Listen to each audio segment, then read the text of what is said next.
And this problem cannot be really solved by adding more healthcare workers, because healthcare workers with time tend to move towards the tier 1 cities only for better pay and better lifestyle. So the only solution to this problem is how do we really empower the ones that are really on ground in the rural India.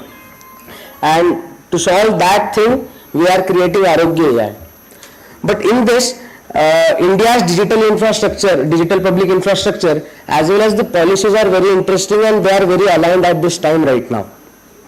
India has built ABDM, the Ayushman Bharat Digital Mission, which really has digitalized around 80 crore ABHA health IDs and digitalized 67 crores of health records.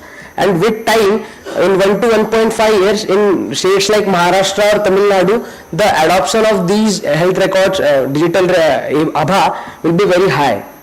But there is still a gap.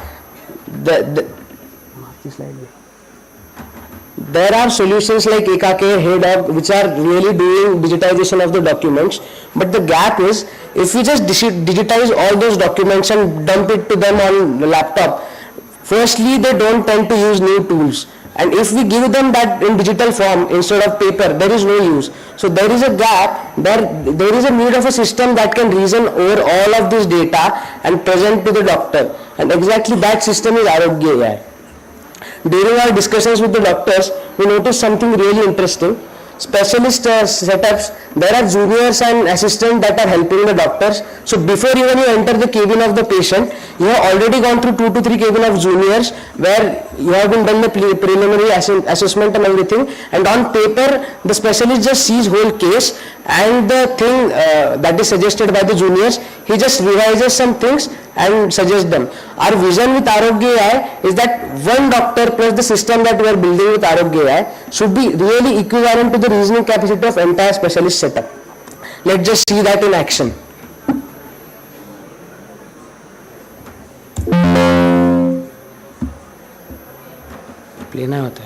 Before the consultation even begins, Arogya AI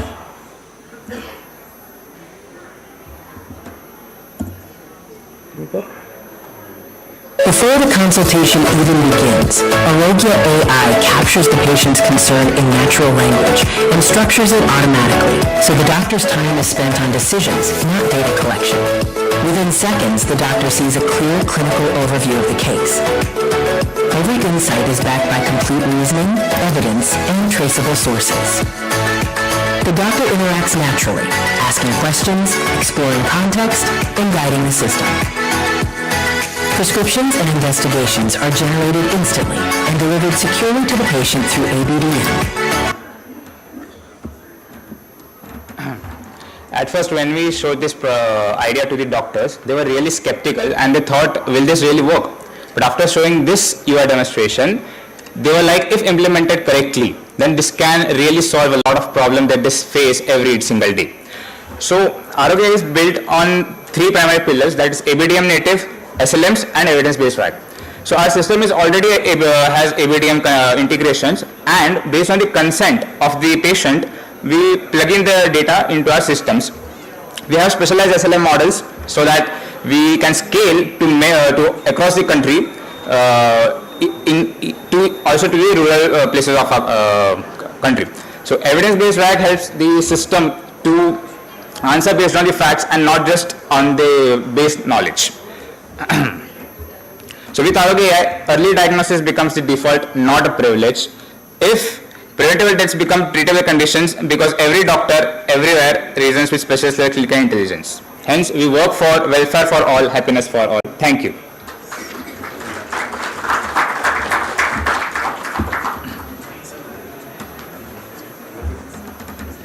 Thank you, Deans. Jury members, we are open for the query. Where are you from? I am from Maharashtra, Latur district. Can you just please Do you guys have a demo? Do you have a demo? Yeah, we have a demonstration, but we avoided it because of the time constraint. So we prepared I would like to see that demo. Yeah. Ma'am will see. Jury members, we are open for queries. So for the 3 teams that have presented, in case there are any further questions to the teams, please feel free.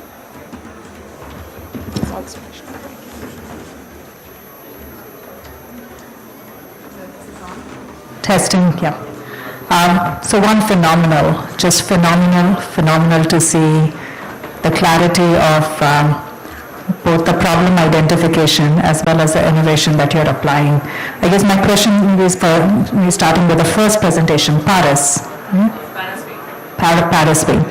So I guess two things. One is there was a little bit, I know you said it's real-time translation, but there was a bit of there was a time lag. I'm curious how you think about closing that time lag. That's one. Two, what was the hardest challenge in solving the problem? So, for number one, currently the AI server, which the model I've built is running on my laptop as a server. So the hardware device communicates with my laptop, which then clarifies the speech and sends it back. But in a future deployment, and as most professional AI models are deployed, it will be put on the cloud. I've already tested it on AWS and Google Cloud. In both cases, the lag time has been reduced from around 5 seconds to 2 to 3 seconds. So once I deploy it over there finally, then even the device will be able to translate it pretty quickly. So the latency will be reduced. The second question. The hardest challenge I would say was, came with the hardware.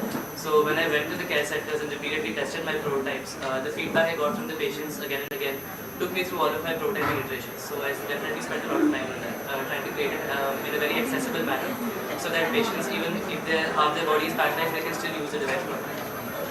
Thank you.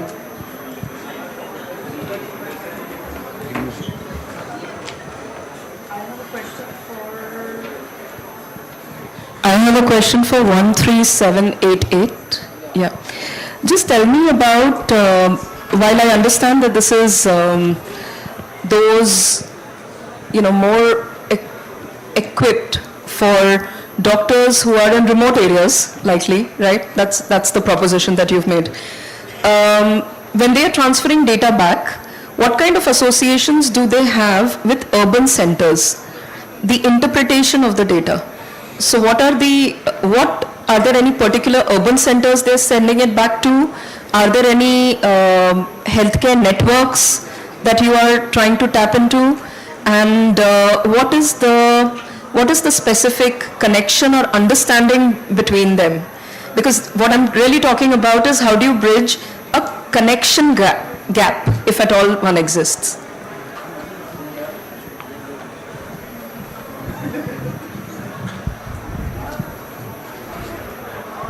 So ma'am, this specific question we don't need to tackle. Government of India by NHA has already tackled this problem. They have built a full open source digital highway for the data of medical records by ABDM, Ayushman Bharat Digital Mission. Okay. So they are providing us the whole data, and whole data travels to their APIs to us. And it is based on the consent, like how we do in DigiYatra or DigiLocker, 7 days we get the access of the data. Same way it will be implemented in this system. And when pushing back to the patient, it goes back to again the ABDM, where it is logged into patient's ABDM account. And if he even goes to chains like Apollo, if Apollo is registered with ABDM, they can access that data. And if a primary clinic is there, they can also access the same data that is pushed by Apollo to the ABDM. But it depends that if Apollo will give that data or not, that's a different thing. Okay. And this also should ensure patient privacy.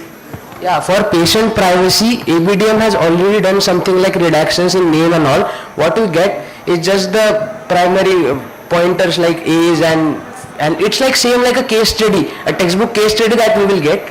The AI will process it via SLM locally only.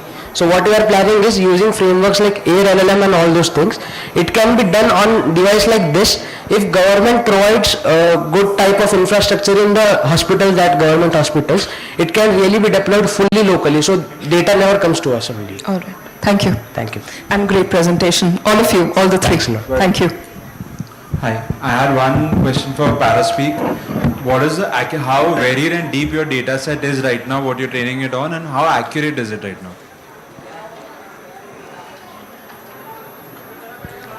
So currently, over the past year, what I've been able to personally collect is about 45 minutes of data from 28 patients, and these patients have varied conditions from Parkinson's to paralysis to CP, congenital disorders and more. The in silico accuracy rate of my model is about 96.7%. I also conducted a real life pilot test with around 11 patients, and the accuracy in that pilot test varied between 80 to 95% depending on how severe their speech disorder is. Yeah. Thank you. And I have the exact same question for the second, 9405. On the accuracy. Who? Raise your hand, please. Who wants to speak? Could you repeat the question once? Yeah, no, it's the same question about the accuracy of the model. So we tested with around more than 120 students, not just in Delhi, but also in Kolkata, and we recorded above 80% of detention rates compared to traditional Braille using Braille devices. Our accuracy right now stands at a 97.3%-ish, because the sensors which we use are very cumbersome. If we buy high-grade sensors, it's definitely improvable. But right now, the biggest bottleneck we are facing is the funding. So any funding we get from here will be directly supplied into the supply chain and production level, production. And do you think about like monetization, or like how is it that you want to take it to market? Yes, definitely. So currently our competitions are the traditional Braille keyboards, which have 6 prongs in total, like a traditional Braille cell, and they start from 45,000 onwards, and you can search it up. Our product right here, it costs us 9,700, and if I build it in bulk, I can create it within 7,200 to the dot. So it's a landslide price. You compare it with 45,000 to 7.2K. It's a landslide price, and we really believe we can scale over there. There's a huge gap in wearable haptics, and we are fixing that. Thank you. Jury members, if we have your permission, we can move to the next panel. I'll also request, for the ease of logistics, that the students who are presenting and are applicable for the query round, please come forward at the time of jury questions. We move to UI 10036, presentation number 5.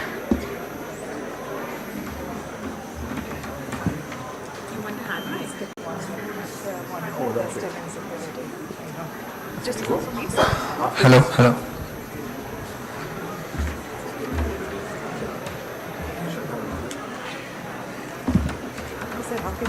I would also like to thank Deepak sir for his valuable time and for sitting through the first panel of presentations. So is unfortunately tied to another panel, but we have Dr. Anish with us, who will be representing the Atal Innovation Mission. Yes. Photography team, can we request for a group picture, please? Dr. Anish, please.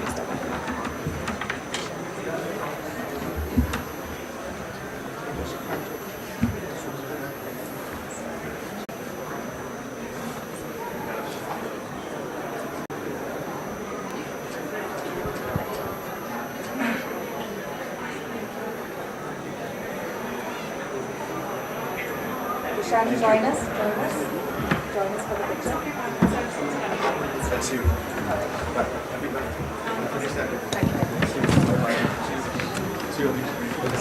Be lenient.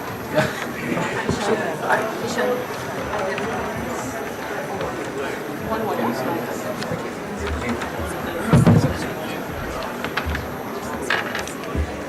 Even take the first one. Yeah, sure. That's it. So sorry for this. No problem at all. They're doing such a nice job. And my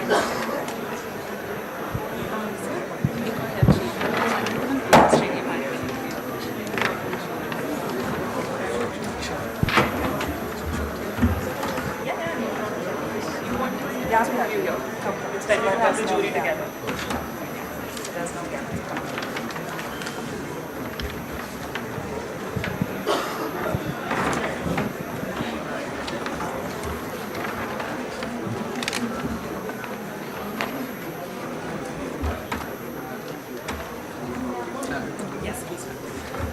Hello, good afternoon everyone. Let me begin.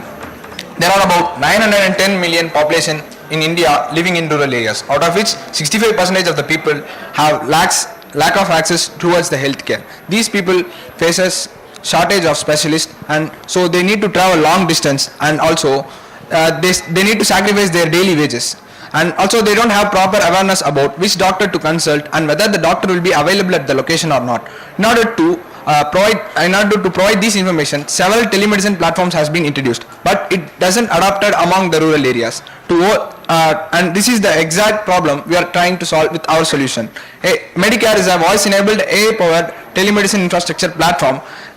For this, you don't need to install any apps, or you don't need to open any website. You just need a basic feature phone. From that, you can able to call our agent, and our agent will perform an AI triage and gives awareness about whether the patient needs a doctor consultation or not, and also it says which doctor to consult, and it also calculates an urgency score. Based upon it, the doctor can able to easily prioritize the patient with high medical emergency, and also it books an appointment for the patient in the nearby location. Let us see how our solution works. First of all, the patient needs to visit the nearby public healthcare centers or pharmacies to make a call to our toll-free number. From there, our voice interactions are captured from Twilio and fast API WebSockets, and those audio streams are sent to text to speech to text transcription, and those transcription are sent to our manager agent, which is powered by LangGraph, which orchestrates symptom analysis agent and booking agent. The symptom analysis agent works like it first extract the symptoms from the user query using name entity recognition, which is done by bioclinical BERT, and from that symptoms a semantic search is made into a vector database to ask relevant symptoms as a questions, and based on these questions are repeated.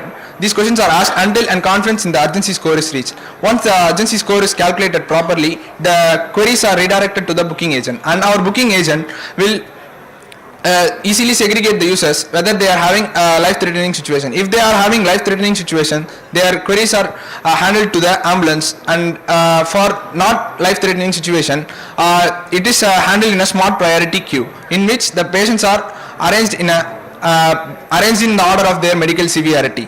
And then for booking, based upon the agent will ask a PIN code from the user, and based upon the PIN code, it fetches the nearby hospitals, and it tells the patient, and from that the patient can able to easily book the appointment. We used MCP servers so that we can able to easily scale new tools into our infrastructure. Let me explain the implementation plan of our solution. For pilot deployment, we chose a semi-urban area with 10,000 users. Our estimation cost is around 40 to 45,000 per month. In rural area, our expected revenue streams are governmental partnerships, CSR fundings, and hospital subscriptions. In rural areas, multilinguality provide a major impact. For providing that multilinguality call, it costs us around 2 rupees per minute. We assume that every patient will speak 3 to 5 minutes in that call, making it highly affordable. While expanding it across villages, we store the patient's conversation with their concerns, and we fine-tune our model to make it more accurate. We designed our architecture to handle multiple calls concurrently. Let me show you a quick demo.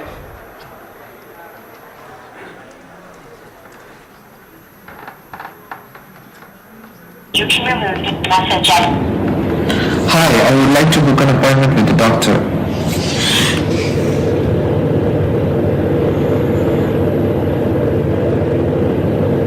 Please provide your 6-digit PIN code.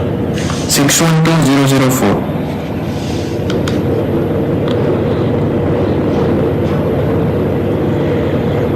Please select a hospital ID 1, Fortis Healthcare 2, Apollo Hospitals. 1.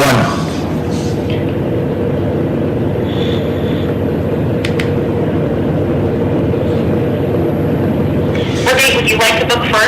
Today.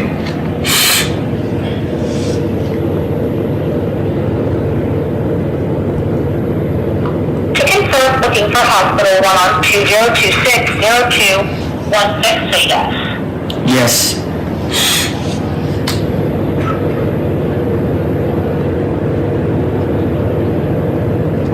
Appointment booked successfully. Dr. Oscar Sanjay, give the date 2026-0216 token now. To appointment item the C46 10400 B3C.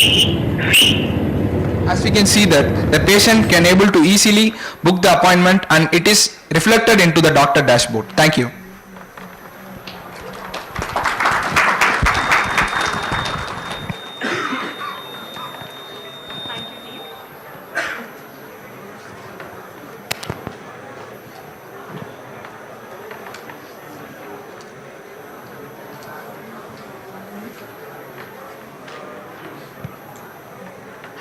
Tech team, I'd request for mic access on the podium.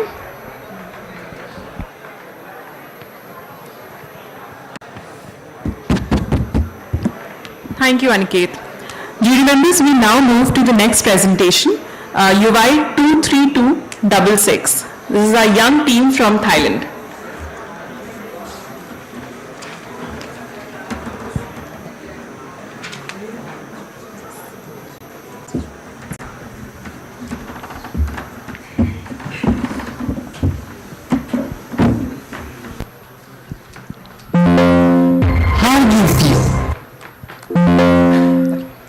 Right, so first of all, I would... You can use the clicker from left to right.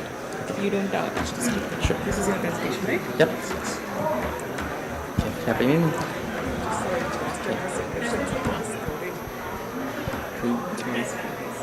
How do you feel if your loved one was diagnosed with cervical cancer, a completely preventable disease?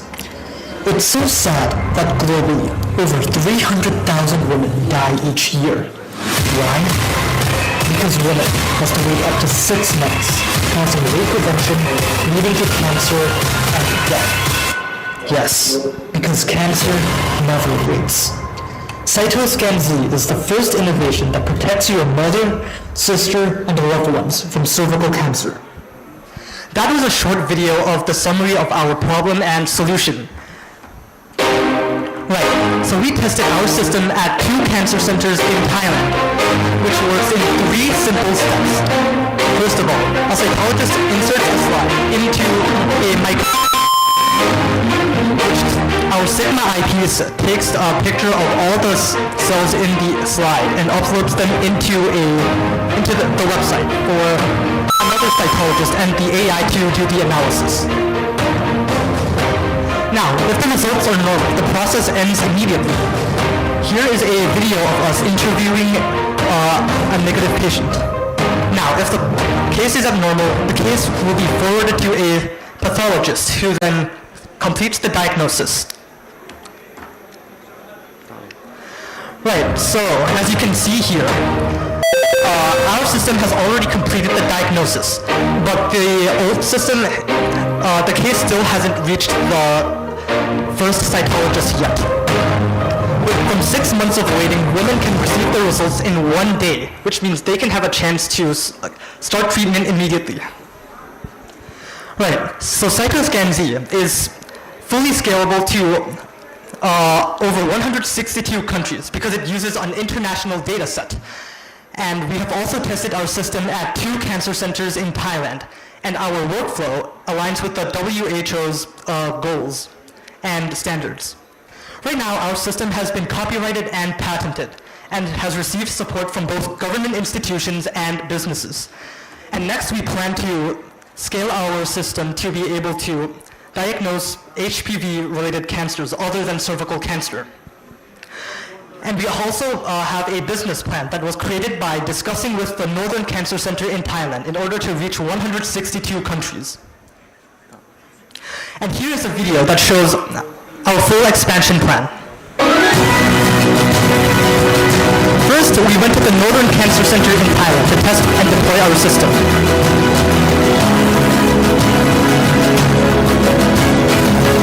Next, we went to the Southern Cancer Center and tested our system there. Then we would plan to expand our system to 5 more cancer centers and the National Cancer Institute in Thailand to protect 4 million lives. And finally, we will expand to 160 countries to protect 1.4 billion lives all around the world. Cytoscan Z can reduce the waiting time for cervical cancer from 6 months to just 1 day, and reduces the cost of equipment by 5,000 times, making it accessible to most countries. And next, we will create the first cervical cancer data center to increase our AI's accuracy and teach future specialists. And Cytoscan Z is environmentally sustainable because it is able to reduce transportation, and is socially sustainable because it can be used in all local hospitals. Finally, Cytoscan Z aligns with the WHO's policies and is supported by government institutions, making it easily scalable. And next is our demonstration. As you can see, this is our Sigma eyepiece, the automate microscope. By just add 3 pieces into the standard microscope that worldwide are using right now. Now, the standard microscope will turn to $1 million slide scanners. As you can see, we have two functions. First, the autofocus. Our algorithm will automatically focus.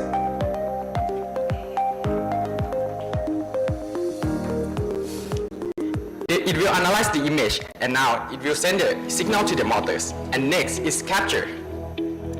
By just one click, our Sigma eyepiece will automatically capture all the entire slice with our algorithms. It will capture for more than 360,000 images. And all the image will be sent into our web application. And here is our web application. As you can see, we can now upload the file, analyze it, and then the specialist can now easily diagnose it. That's it for our. Thank you.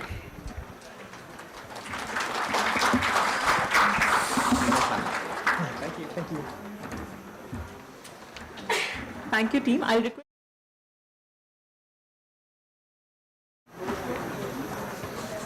Our next presentation is UI 22634. He's a 14-year-old young student from the United States, and he wasn't able to travel due to his midterm exams, so he has sent a pre-recorded presentation for the jury. Video team, please play presentation 7. Hello, I'm Siddharth Nandiala. I'm 15 years old and I'm an entrepreneur here in Dallas, Texas. I'll start off with a little introduction about myself. I'm 15 years old and I'm currently in my first year of engineering at the UT Dallas, where I was the youngest student ever admitted at just 14 years old. So I currently run a startup known as Circadian AI, where we use cardiovascular oscillation to detect diseases early. Essentially, just by placing your phone on your heart, in 7 seconds we can detect over 40 types of cardiovascular abnormalities. As we all know, cardiovascular diseases are the leading cause of death globally, accounting for 1/3 of all deaths, many of which could have been prevented if they were detected early. So what we do is we're essentially bridging that gap in identifying cardiovascular abnormalities efficiently and effectively by using a simple heart screening app. So we've recently conducted clinical trials on about 3,500 patients in government hospitals in Andhra Pradesh, GGH Guntur, GGH Vijayawada, and also GGH Paderu.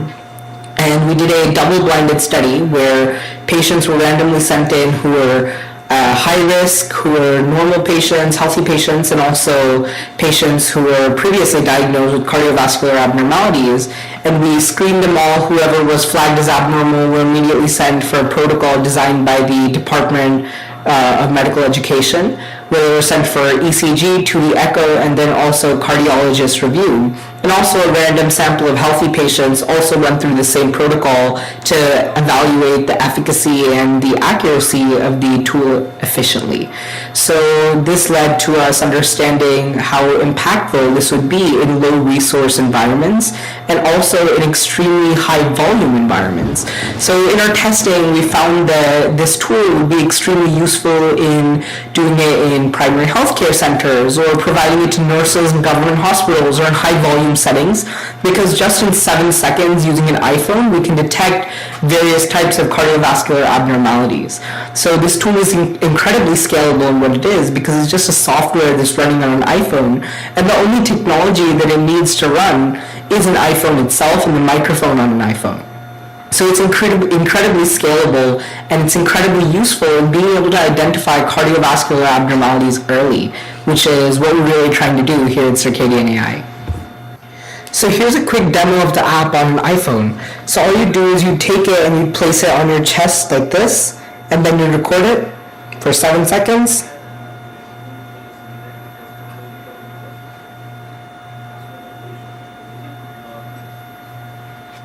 Perfect, and it's just given an audio recording that you'll be able to hear. Like that, of the heartbeat sound. And then you click the analyze button, and then it'll give the result, in this case, healthy heart. Finally, I wanted to thank you for your time and consideration of Circadian AI.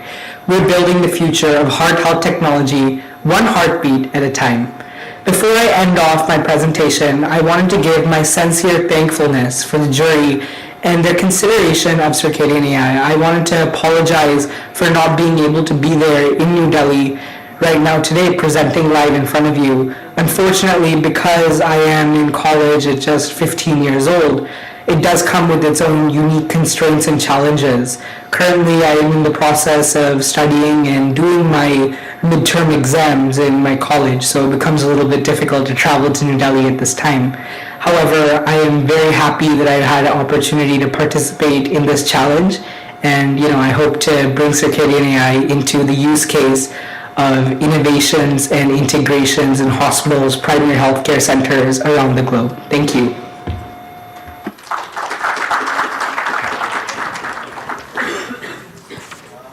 Jury members, we have UI 3536. Rishi.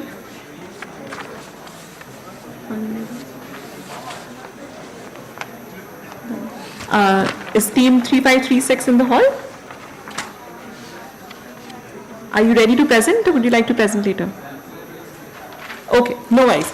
Jury members, we are open for Q&A round for the teams that have presented so far. 10036, 23266. Siddharth unfortunately won't be available for the Q&A round. The teams are here.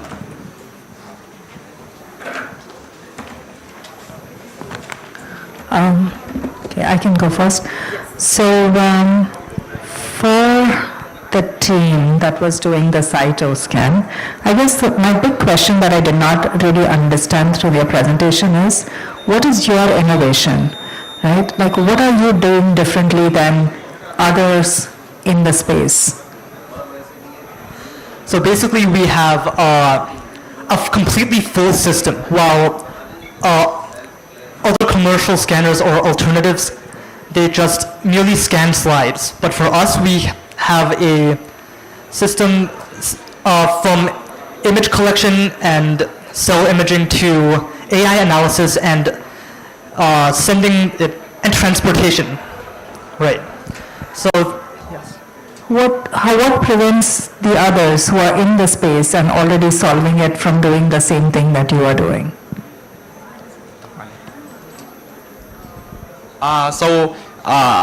With our AI, so normal AI that globally worldwide are using it right now. So they are just put data set in the AI, and the AI. Right. So the images are just inputted into the AI, and it just analyzes. That's all. But for us, we have multiple. We use a multi-model AI system, which has like an entire process through in its analysis. First, it does some object detections and then crops out the individual cells, and then it's segmented by a unit segmentation model, and then the pixels in each organelle are counted and are calculated in a mathematical formula, which that formula is what we use to classify the abnormalities. Thank you.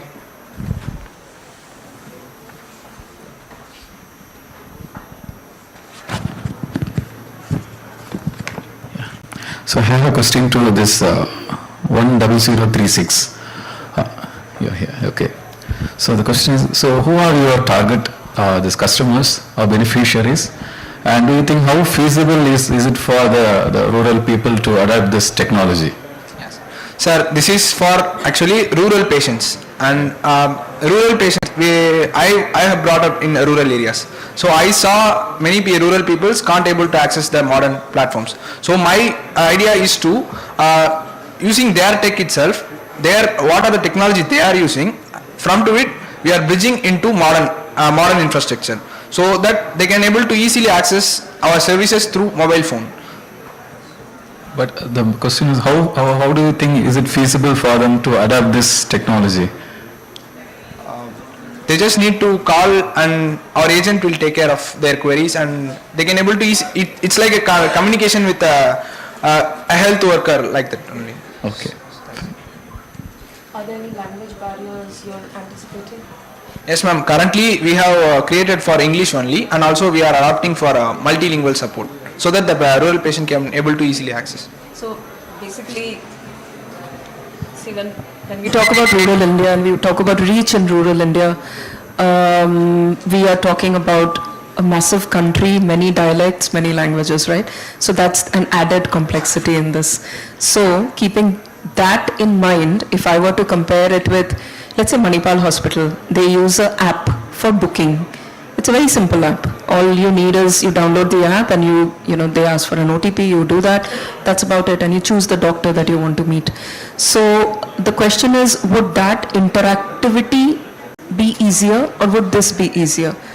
Both might come with their challenges, but at this point in time, which interactivity would be easier? That would be better if they have smartphones, but in several rural areas they don't have smartphone and internet access. So that using our platform, they can able to easily call and book their appointments, so that many people can able to avail the medical services. Got that. But your language consideration still remains, Yes. and So that's the for- scalability aspect that you need to think about. So for that, we will be, while we are scaling, we will store the conversation of the patient with their consent, and we will retrain the speech to text and text to speech models, so that the language and dialects will scale while we expand across villages. Sure. Thank you. My question was the same about data privacy. When you're speaking to someone on the phone, taking their information, their data, how do you think you can mitigate that risk, because data privacy laws are being stricter and stricter now as we go ahead? So, can you repeat the question, please? So when you're taking patient's data, so when they're telling you what symptoms they have, you are basically mediating an appointment for them as well. So you're taking their data as well. Like you said, you will actually store the data and try to learn on that data as well. How do you then actually comply with the data privacy for the patients as well? So first of all, we will be isolating each user's conversation, and also we are storing with their consent, but we don't store their personal details like their name, ages or phone number. We will be allocating a stream ID. For each call there will be an ID, and for that ID those conversations will be recorded, so that those data won't be explicitly given to anybody. Thank you. Thank you, jury members. Thank you, team. We now move to third panel for the day. It's the 8th presentation, UI 22861.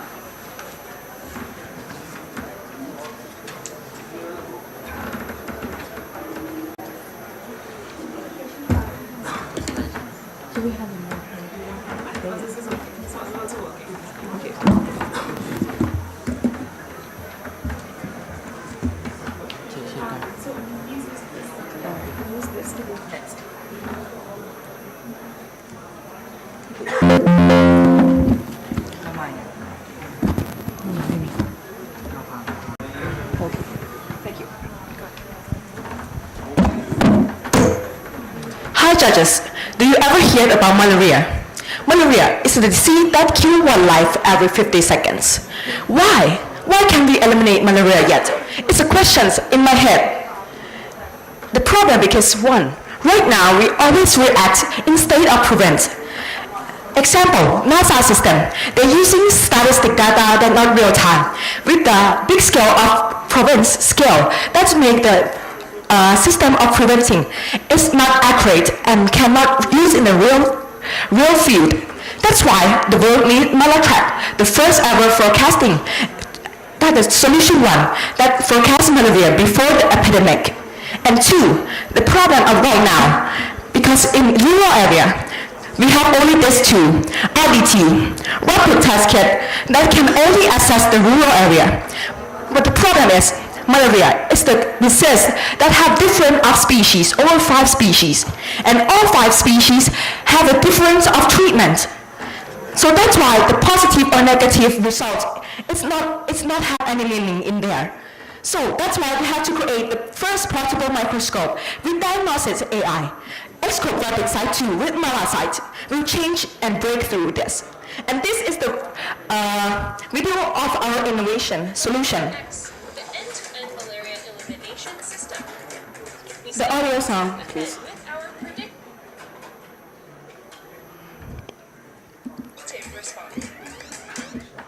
Audio. So this is the video showing our system using in the real place. No, this one. Yes, this. Techie? Okay. The sound of video. Of this video. Yes. Play the video on the slide. Malaria X. Okay, so this video will talk about the Malaria X, our system that already used and deployed in the real field test. Right now in the video, I will show that. Yes, our Malaria X system is we have 3 parts. Before, we predict the risk area that will outbreak in our website there. And after that, when you know that outbreak took place, we will go into the field in just 2 hours. And during we getting into the field test, into the field, rural area, we will use our X-scope rapid site or our system to diagnose malaria and give a patient correct treatment. And after that, this is the patient that using all our system. And next, right now, we already scalability around 3 centers in Thailand. First, at the Northern Disease Control Center in Chiang Mai, we deploy X-scope rapid site and Mala site.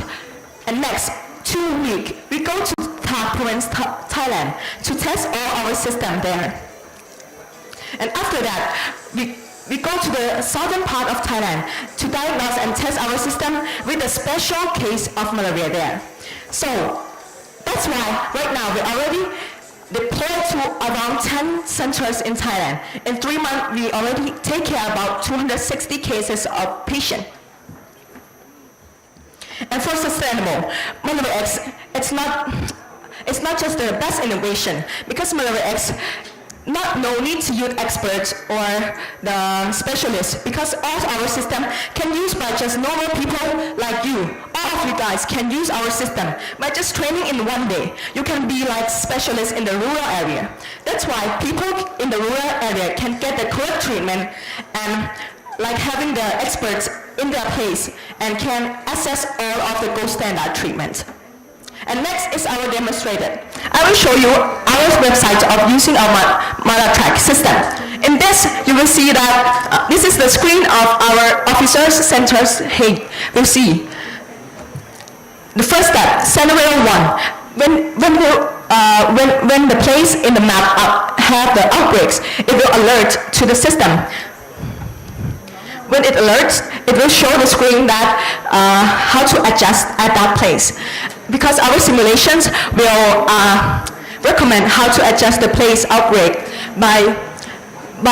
if you click scenario 1. If you click the adjust outbreak and it's not working, they will recommend another adjust way for the best method to prevent malaria before the outbreaks, epidemic, right? And next is our demonstration of Malasite. And I'm proud to present the X-scope rapid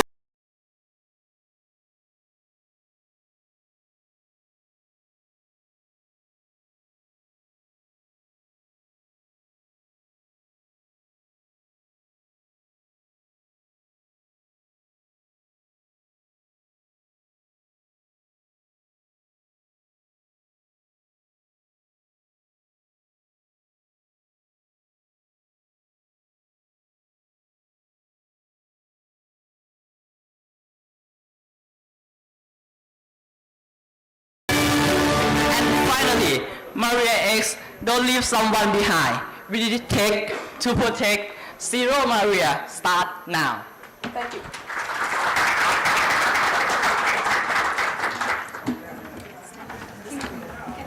Can I just get one question?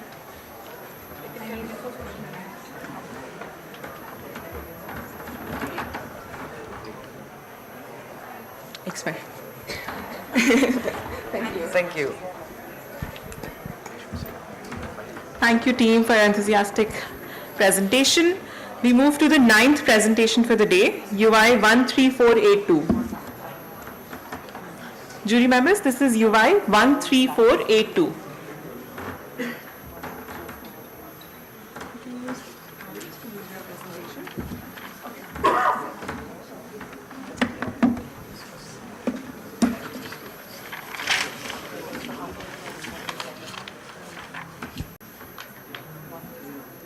Good afternoon, judges. My name is Shiroshi and I am the co-founder of Voxit, which is basically voice-based observation using explainable AI for dysarthria. At first, let's understand what is dysarthria. Dysarthria is basically a neurological speech disorder which is caused when the important parts of brain such as motor cortex, cerebellum and the brain stem got damaged. As a result, the speech muscles becomes very weak and the speech become very slurred and the people are unable to talk. Then it is not only a neurological speech disorder but also an early sign for serious diseases such as stroke and Parkinson's disease, which can cause a lifetime burden for a person. If we see the worldwide dysarthria affected rate in the world, it is about 0.1 to 0.5% of the total population, and in India it is about 0.5 to 0.6%. The long-term effects of dysarthria can be permanent speech loss and the swelling effects and can cause a lifelong medical burden for a person. The main problem of the dysarthria detection is the early detection. It cannot be early detected because the early symptoms of dysarthria is very much unclear and unnoticed, is very much subtle. The people cannot understand they are suffering from dysarthria, and mainly the rural people can't get access to the costly tools and the specialist help. As a result, they remain undiagnosed or get diagnosed at the very large stage when they are unable to cure themselves. So we are building an easily accessible, affordable AI-powered screening tool for dysarthria detection. At first, let's understand then what is Voxit. Voxit is basically an AI-powered screening tool that enables early detection of dysarthria by analyzing the speech patterns and generating an explainable report, medical report within seconds. At first, we have trained our model using 2,000 open source voice samples, among which 500 male dysarthic and 500 male non-dysarthic, same for female 500 male dysarthic and non-dysarthic. Then we have sampled the voice at 16 kilohertz in order to extract the important features such as MFCC, ZCR, zero crossing rate, and the delta and delta 2 in order to extract the most important features that are responsible for dysarthria. Then we have passed it to the CNN model in order to analyze and predict the speech patterns. Then the most important innovative part of our project is that we are not just predicting, we also explaining for which features it is dysarthic, and we also showing the feature level analysis. That's why the model is predicting it dysarthic. And our model accuracy is about 94% or above and with low latency. And this is our software design we have made. This is a very working model where the user can log in themselves and then they can record or upload a short voice sample. Then the voice will be analyzed and the result will be shown. If it is dysarthic or normal, then an automatic PDF generation report option will be there, which will tell them for which reason it is dysarthic, or if it is normal then okay, and if it is dysarthic then it will tell them for which reason it is dysarthic and what precautions they should take. At first, the real and the market impact of our project is that we are aiming to collaborate with the hospitals, old age homes for the early and the regular screening of the person. Then the user can screen themselves through their mobile phones from anywhere throughout the world. And the people, we can also use this in NGO and health aids for the early screening. And the most important focus of our project is the rural people. Rural people can't get access to the costly tools and the specialist help. As a result, we are focusing on them and want to build, our main support is the Ayushman Bharat, which mainly focuses on the development of the rural people healthcare. So we are aiming to affordable hardware which will be available at the rural diagnostic centers for their easy and affordable screening. People can usually go there at an affordable rate. They can screen themselves and understand whether they are dysarthric or not. If they are dysarthric, then they can perform further screening and go to the cities for the further help. And the most important thing, the rural people cannot give doctor visit every time. It is very much expensive. So they let the omit the suspicious. As a result, they cure themselves at a very large scale, but it is not at all curable. And we also building an smart reference system. If a person is detected dysarthric, then the app will suggest them at what they should do and what hospital they should visit and what specialist help they should take. Our business model is B2B. We want to collaborate with the NGOs, hospitals and the rural development program for the development of the rural people. We also aiming for the multimedia activity which is not available in India, and our project is different from the other projects because it is very much affordable and early screening detection is done and the people can easily access themselves through their phone also. We also tell us that Voxit doesn't replace doctors, it helps the people to reach doctors at the right time. Thank you.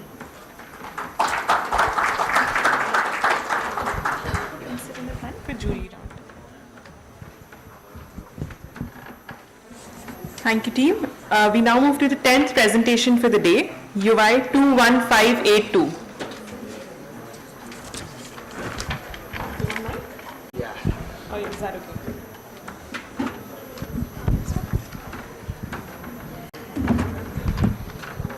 Okay, I will start with สวัสดีจ้าเจ้านายจ๋า Okay, first,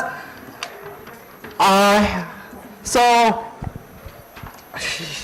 okay, never mind that. So in our world, there will be one disease that everybody and everyone should care about. It is about Alzheimer. So imagine you wake up one day, but your grandfather, your father, your mother forgotten you. This is not because they stop loving you, but because of Alzheimer disease.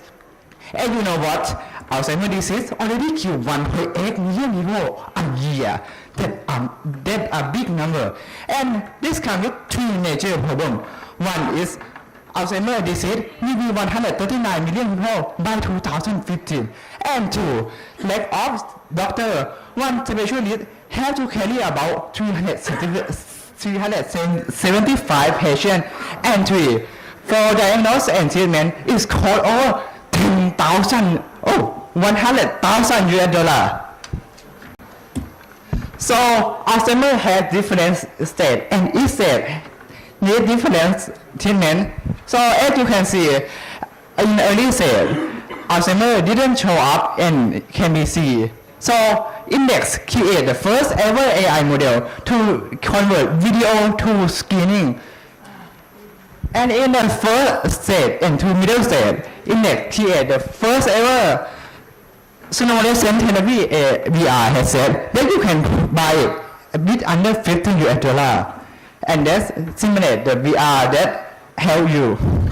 And in last stage, you gonna be die absolutely. So we want you to have a happy memory before you die. So what makes your Index unique? So Index is in all-in-one solution, can be prevent, treatment, and also screening. And this can be solved that it can be accessed anywhere in the world. And two, it has personalized AI. And three, it's only $50 or 2,000% cheaper. So what made this feasibility? So we didn't change how doctors work, but we implement them, make them work easily. And you can see that we also implement Open Cloud, the new thing that just come out like 2 weeks ago. Then we also have a copyright. What do you believe about? So here is our copyright, and also we do it under human ethical, and also we in the clinic usage with real user. So how do we distribute this? So first of all, the main target of my project is doctor and partner. So they will get sharing profit from their putting in clinic or nursery home. And then in the secondary target is the Department of Health. So they will distribute in hospital in Thailand. So we using copy and paste clinic playbook. So we will pilot in one to two pilot clinic. And then if that work, if that strategy work, we will implement it into other client clinic. And we will do it in 3 phases. So in phase 1, we will validate it first, then test it with some small target group, and then we will globally scale it. And what makes it scalable? So we have 2 layers of architecture. So one is auto load balance, so it can handle 10,000 people. And 2, data layer, all data are encrypted and we all private. And 3, we using all third-party platforms, so anyone can access it. So this is architecture. So when somebody, some patient have do it, and then we will get more user. More user mean more data. More data mean more accuracy. So more accuracy, then there will be more user again, and we get our ecosystem and community. Okay, now how we win. This is my 4 win. So first of all, customer will get all-in-one platform with a cheaper price at only $50. And 2, hospital will get customer from us, and then they will get the sharing profit when they bring their customer to us. And 3, government will reduce financial burden, reduce death rate, and increase quality of life in the country. And lastly, index will get more users and also more money. So here's demo. So this is the demo of screening to video to screening. So I upload the video of footage. This is around 5 minutes, and this will analyze as the video and show that what part of the video are dangerous and have a risk of Alzheimer. This accurate 97%. And another one is this VR. This VR also generate a map and a world for Alzheimer patient individually. Okay, I think that's all for me. Thank you.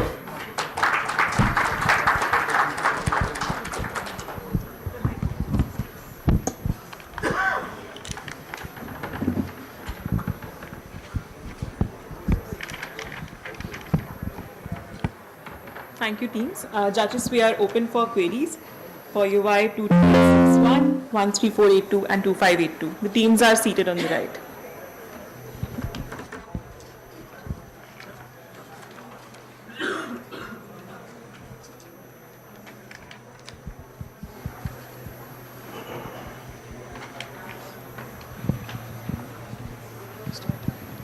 Yeah, I have a question to this 13482. Okay, so you have developed the technology, right? So how accurate is it, and how do you validate that accuracy? So we have tested it with many people, and since we are students, we have tested among many friends, among around 100 people. We have tested with their voice, and since we don't have any dysarthric people, we are uploading our dysarthric voice, and if you are recording a normal voice, it is showing normal, and with a confidence score is also showing. So you haven't tested with the real affected people, or? No, so we have tested it with the open source voices we have downloaded, which are available easily from some hospital websites, or which are easily available. We have tested with that only. Okay, fine. My comment would be Paraspeak and Voxage should possibly collaborate to build on this further. That's my comment. But thank you. I really like the problem statement that both of you took up.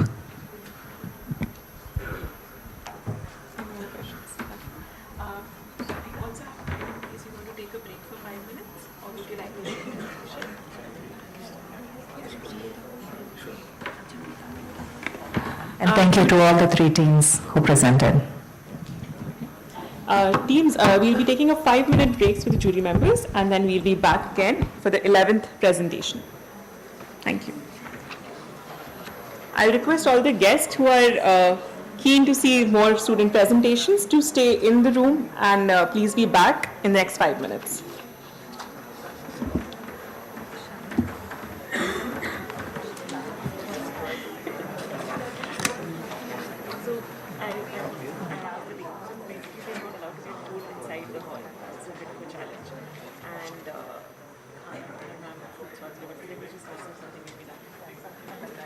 Something to stand on.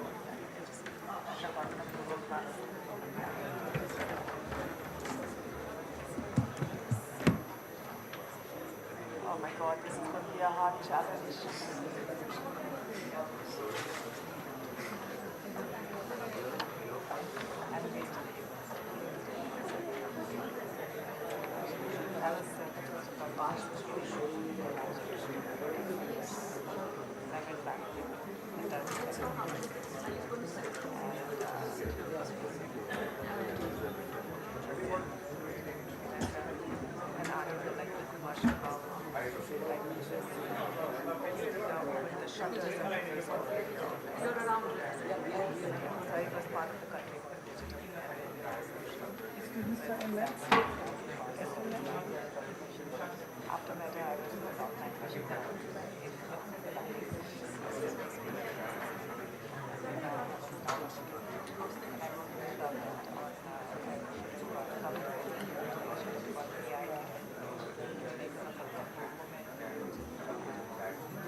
Time after the event, I just want to talk with you. I actually could run to another event, but catch me up on LinkedIn or something. I'm on class 11.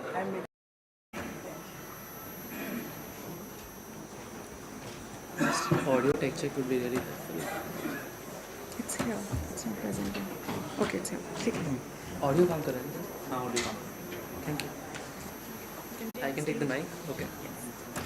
I'll just speak like this. I can start? Okay. Hello everyone. I am Praneeth, founder of Paraspeak. Listen carefully.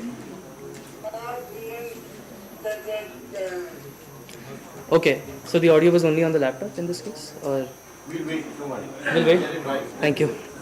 Just fix this for him, please. Thank you so much. Can you put this mic closer to the speaker? Understood. Speaker will allow. Try with that.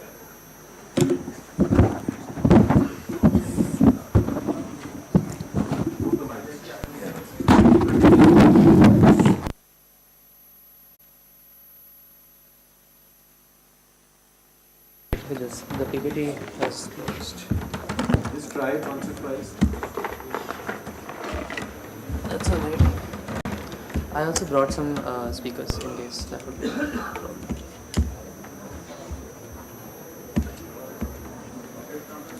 There's no rush. Just relax.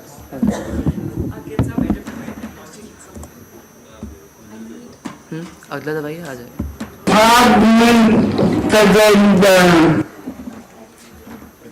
Did you understand? Anyone? Neither did I 1.5 years ago. Over 650 million people worldwide face voice and speech disorders caused by conditions like stroke, paralysis, Parkinson's, and more. I started with dysarthria and presbyphonia, conditions that remain largely underserved. The question is, can we enable a full range of communication for these people by converting their impaired speech into clear speech?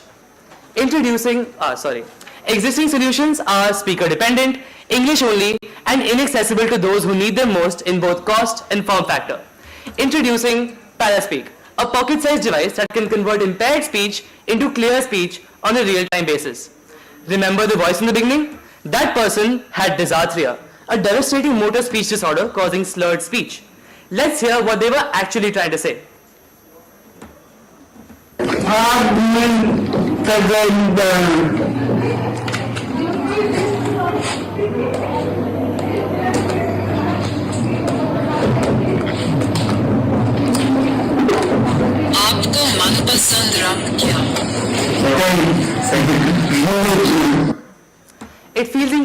to see someone so happy to hear their voice back in a way everyone can understand.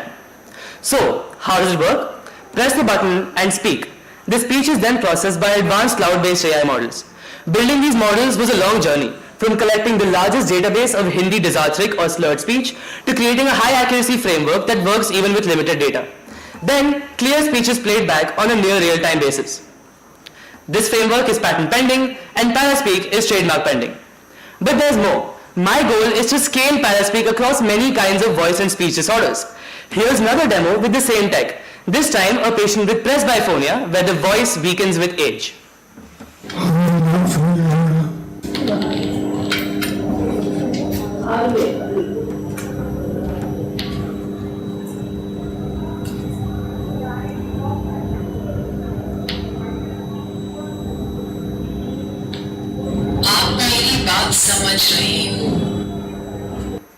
आप मेरी बात समझ रहे हो. Paraspeak is portable, affordable, India first, accessible and designed to improve quality of life. My journey started 1.5 years ago in grade 10 when I went to a care center and met people who could speak but could not be understood. Then I got to work that won both national and international science awards representing Team India supported by the government. Paraspeak made the national news soon after. In October, I was selected to present at IIT Delhi's Empower Assisttech Research Conference as the only high school researcher. And recently, Paraspeak was named the national winner of Samsung Solve for Tomorrow with a seed grant from Samsung as well as an incubation at FITT IIT Delhi. Paraspeak currently stands at Technology Readiness Level 7 with extensive demos completed. Now, we have already launched a larger data collection program and are currently developing a market-ready version of Paraspeak software and hardware. By mid to late 2026, a clinical trial for CDSCO certification and other regulatory approvals will begin, and by early 2027, devices are planned to reach the market. I'm on a mission, bringing Paraspeak to those who need it most. Revenue will come from device sales, rupees 2,000 per unit, plus a rupees 200 monthly subscription. Paraspeak can also power public communication counters and other assistive devices through an API so that they can also understand impaired speech commands. Institutions, including government ones, can sign multi-year install and support deals. Alright. I have completed data collection and testing at 2 associated care centers, and I hold letters of interest from more institutions and neurologists, including over 100 people who signed up on the waitlist on my website. What Paraspeak needs is clinical partnerships, resources and funding, and a motivated team. I am ready to bring back the voice of those whose voice can't be understood. Let's embark on this journey together. Thank you.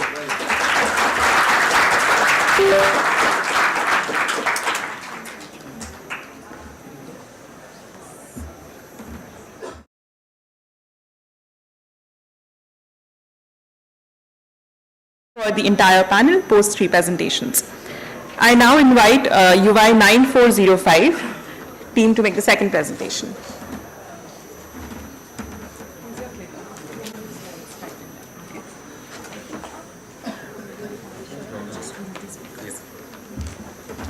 Is there a place to keep our laptops?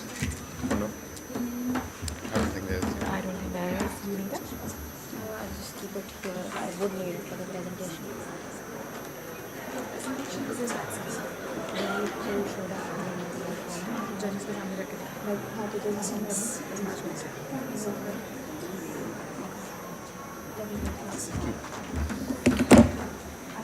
Ready? Keep connected. Connected have to show. Yeah. Yeah, so yeah. All good? Ready? Okay. We've all seen elevator buttons with these random dots at the bottom. We know it's Braille and we know it's used by the visually impaired to read and write. But the one question we ask is how do they read it? The same question my partner Mania and I have been asking each other is कि ये पढ़ते कैसे हैं? Because there's not enough teaching force present in India teaching the visually impaired Braille. This is India's biggest education and market gap that we notice and we are here to fill in. Judges, we are WAVE. WAVE stands for Wearable Assistive for Your Vision, and we bring learning Braille to simple gestures. We are the first and only ones in the entire wearable assistive in India, and we are the first and only ones in the entire global market segment of Bharti Braille. Over here, as you can see, Wave is a pair of wearable gloves which has 6 flex sensors in total to mimic a traditional braille cell. This is our past prototype, and our latest prototype is as shown here. This is our latest prototype here. This is our latest prototype. It's ready to market, and as you can see in the images here, the faces are blurred out for ethical reasons. But we are already testing with multiple blind institutes, not just in Delhi but also in Kolkata, Lighthouse Kolkata and BRA DU. As you can see here, Wave has 6 flex sensors to mimic a traditional braille cell. And when I fold my finger, when I flex my finger, the voltage on these sensors fluctuates. This fluctuation is recognized as a gesture, which maps to my database of my alphabets. The database then moves to my website that teaches you entire braille. As I mentioned, the biggest problem right now is the lack of teaching assets. For normal students, a teacher can use a lot of assets like YouTube video or other teaching assets. But for learning Braille, it's a lot more difficult. Of course, reading Braille is like so, but learning Braille requires a lot of one-to-one attention, which is not easy to pay for a class size of 30. And that is why we built Wave that takes over the entire learning process of Braille. Not just that, but it also scales to a corporate setting. Right now, we'll give a quick demo. I request one of the jury members to volunteer for the demo.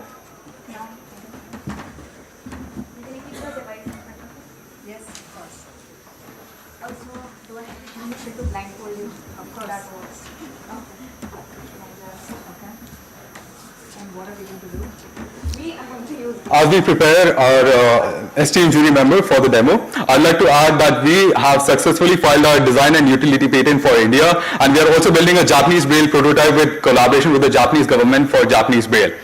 And this marks a significant landmark because we want to scale not just in India but overseas. Mane and I, we both come from a Middle Eastern background. She is from UAE and I'm from Bahrain. So we have a very solid network already built for Middle East. We have spread into the Southeast Asia starting with Japan, but our first motive is to start with India. And as Adalji mentioned, we are made for Bharat and we are made in Bharat. So our first point of action is to build into Bharati Braille. And right now our prototype features Hindi, Tamil and Malayalam for Bharati Braille. Right now we'll quickly show the demo here.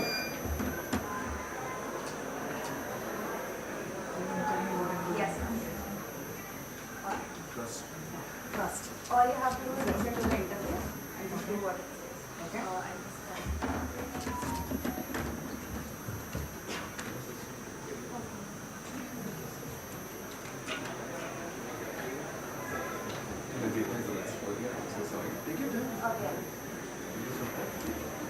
Ma'am, the interface is going to talk to you, and you have to just listen to it.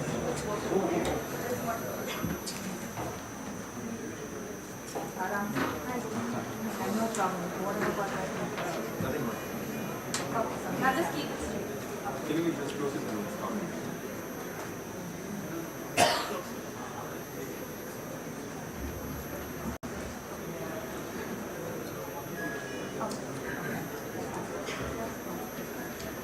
Okay, I'm going to connect a device now. Can you flip the Manya? Can you show the screen to the people? Maybe keep it.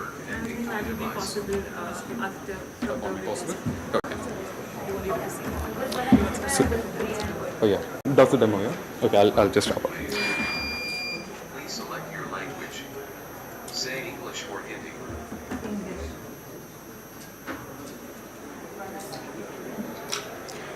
So our website features 2 modes in total. There's learning mode and practice mode. In learning mode, the user learns alphabets from A to Z and numbers from 1 to 100. For every incorrect input, my website says, hold on, you're not exactly wrong, but if you make these changes, you'll be absolutely correct. This is very crucial because we are building something very... Finger 5 is your right middle finger. Finger 6. Introduction complete.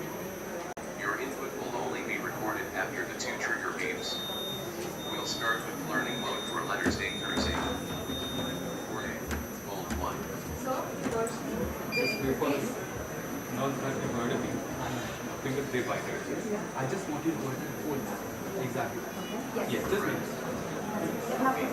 Bold 1 and 2. And so now go you ahead. heard the vibrations, right? So now hold both of them together. For C, bold 1 and 4. Okay, let's see what happens if she does it wrong. So for this only, the time is over.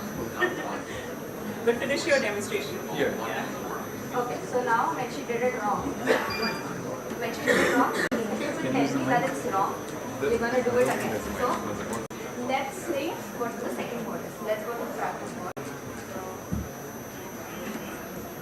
Switching to practice mode. Your word is cat. Or C, bold 1 and 4. Now just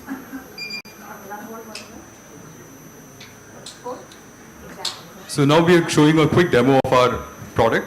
Here Miss Reddy is trying it out, and you can see she's in practice mode. She's learning Braille right now, and we'll quickly show what the reports are if she needs some improvement in any of the finger mappings, which is very important for an instructor to know. The biggest gap in education right now is the teaching assets, which is what we cover. A supervisor or an instructor just needs to click a single button and we take over from there onwards.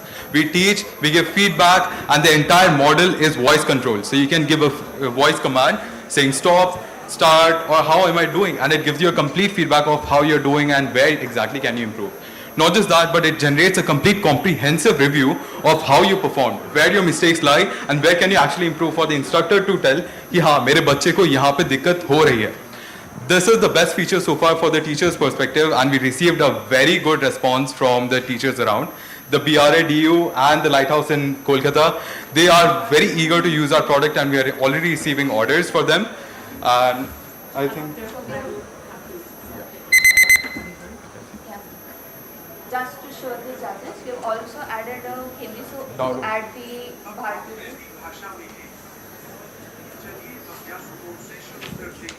So there's learning and practice.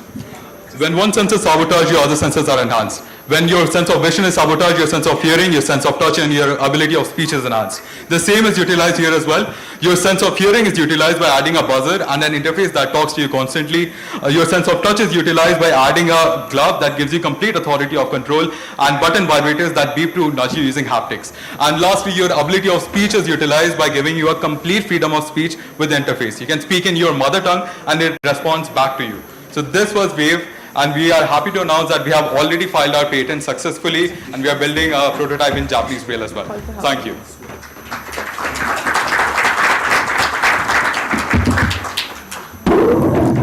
Oh, sorry. Yeah. Thank you, team. Enthusiasm. Please, we shall all try to stick to the timelines so that all the 20 teams have a fair chance to present. Jury members, our third team is UI 3536. Unfortunately, they're still stuck in the security process. So we'll be moving to the fourth team for the next presentation, which is UI 13788.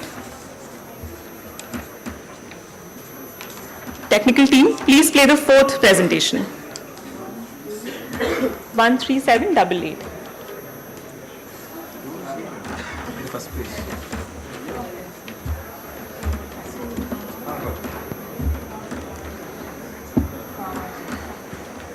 Hello.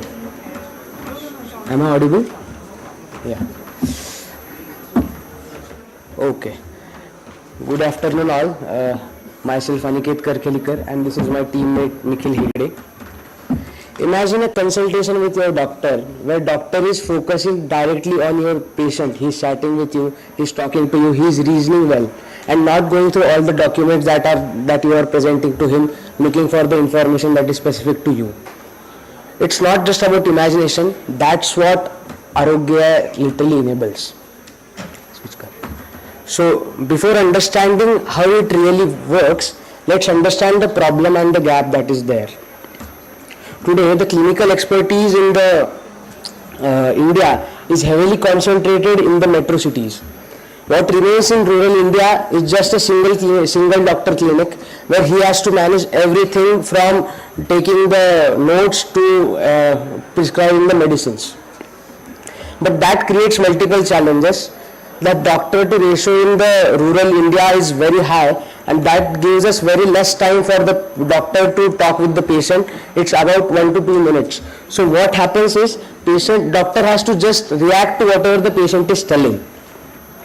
And this problem cannot be really solved by adding more healthcare workers, because healthcare workers with time tend to move towards the tier 1 cities only for better pay and better lifestyle.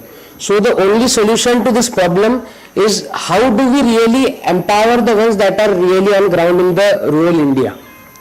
And to solve that thing, we are creating Arogya AI.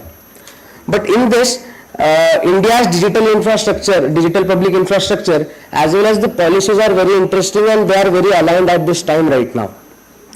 India has built ABDM, the Ayushman Bharat Digital Mission, which really has digitalized around 80 crore ABHA health IDs and digitalized 67 crores of health records. And with time, in 1 to 1.5 years, in states like Maharashtra or Tamil Nadu, the adoption of these health records, digital ABHA, will be very high. But there is still a gap. There are solutions like EKK, HeyDoc, which are really doing digitization of the documents. But the gap is, if we just digitize all those documents and dump it to them on the laptop, firstly, they don't tend to use new tools. And if we give them that in digital form instead of paper, there is no use. So there is a gap, there is a need of a system that can reason over all of this data and present to the doctor. And exactly that system is Arogya AI. During our discussions with the doctors, we noticed something really interesting. Specialist setups, there are juniors and assistants that are helping the doctors. So before even you enter the cabin of the patient, you have already gone through 2 to 3 cabin of juniors where you have been done the preliminary assessment and everything. And on paper, the specialist just sees whole case and the thing that is suggested by the juniors, he just revises some things and suggests them. Our vision with Arogya AI is that one doctor plus the system that we are building with Arogya AI should be really equivalent to the reasoning capacity of entire specialist setup. Let's just see that in action.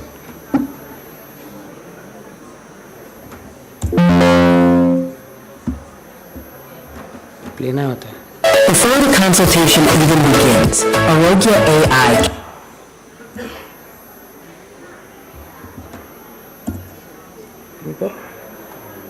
Before the consultation even begins, Arogya AI captures the patient's concern in natural language and structures it automatically, so the doctor's time is spent on decisions, not data collection. Within seconds, the doctor sees a clear clinical overview of the case. Every insight is backed by complete reasoning, evidence, and traceable sources. The doctor interacts naturally, asking questions, exploring context, and guiding the system. Prescriptions and investigations are generated instantly and delivered securely to the patient through ABDM. At first, when we showed this idea to the doctors, they were really skeptical and they thought, will this really work?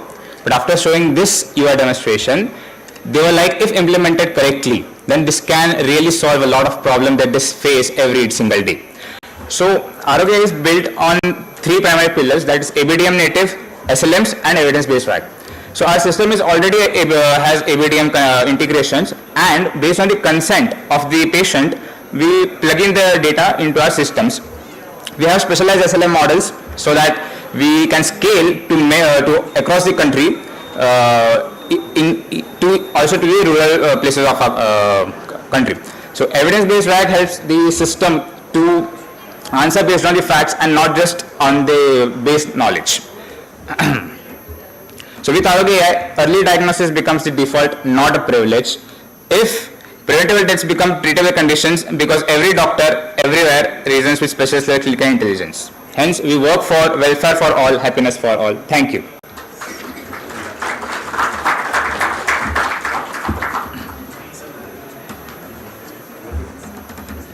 Thank you, teams. Jury members, we are open for the query. Where are you from? I am from Maharashtra, Latur district. Can you just please tell me? have a demo? Do you have a demo? Yeah, we have the demonstration, but we avoided it because of the time constraint. So we prepared I would like to to showcase see that demo. Yeah. Ma'am will see. Jury members, we are open for queries. So for the 3 teams that have presented, in case there are any further questions to the teams, please feel free.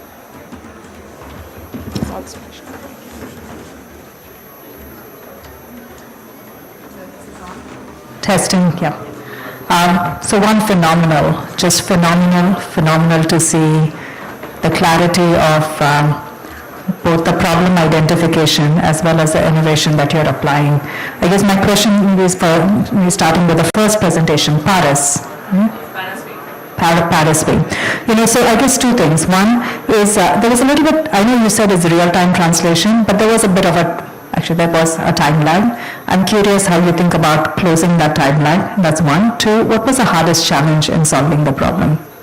So, for number one, currently the AI server, which the model I've built is running on my laptop as a server. So the hardware device communicates with my laptop, which then clarifies the speech and sends it back. But in a future deployment, and as most professional AI models are deployed, it will be put on the cloud. I've already tested it on AWS and Google Cloud. In both cases, the lag time has been reduced from around 5 seconds to 2 to 3 seconds. So once I deploy it over there finally, then even the device will be able to translate it pretty quickly. So the latency will be reduced. The second question. The hardest challenge I would say was,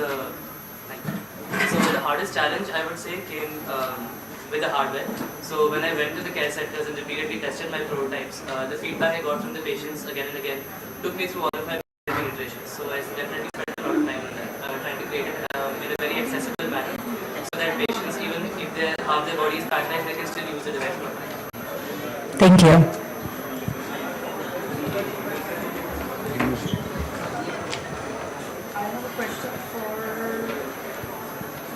I have a question for 13788. Yeah. Just tell me about, while I understand that this is those, more equipped for doctors who are in remote areas, likely, right? That's the proposition that you've made. When they are transferring data back, what kind of associations do they have with urban centers? The interpretation of the data. So what are there any particular urban centers they're sending it back to? Are there any healthcare networks that you are trying to tap into? And what is the specific connection or understanding between them?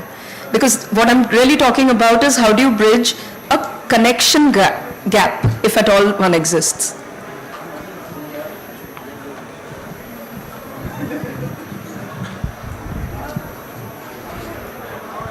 So ma'am, this specific question we don't need to tackle.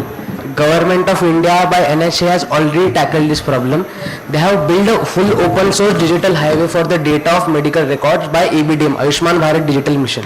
Okay. So they are providing us the whole data, and whole data travels to their APIs to us. And it is based on the consent, like how we do in DigiYatra or DigiLocker, 7 days we get the access of the data. Same way it will be implemented in this system. And when pushing back to the patient, it goes back to again the ABDM, where it is logged into patient's ABDM account. And if he even goes to chains like Apollo, if Apollo is registered with ABDM, they can access that data. And if a primary clinic is there, they can also access the same data that is pushed by Apollo to the ABDM.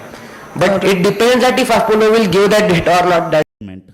So these priorities directly align with the nation vision of Viksit Bharat 2047, building a developed, inclusive, innovative driven and self-reliant India powered by technology. AI is rapidly moving from experimentation to product scale impact across many sectors like healthcare diagnostics, smart agriculture, financial inclusion, manufacturing automation, governance, and citizen services.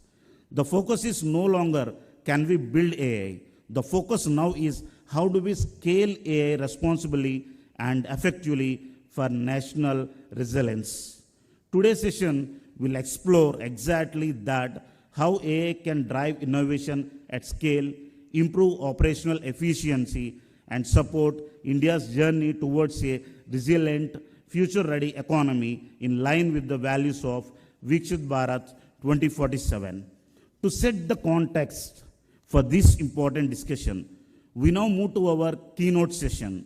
It is my honor to introduce our keynote speaker, Professor Dr. K. Ravindra Garu, Director of St. Martin's Engineering College, Hyderabad.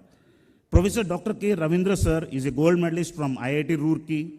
He worked as senior scientist at Osmania University, Hyderabad, and has more than 30 years of experience in academics.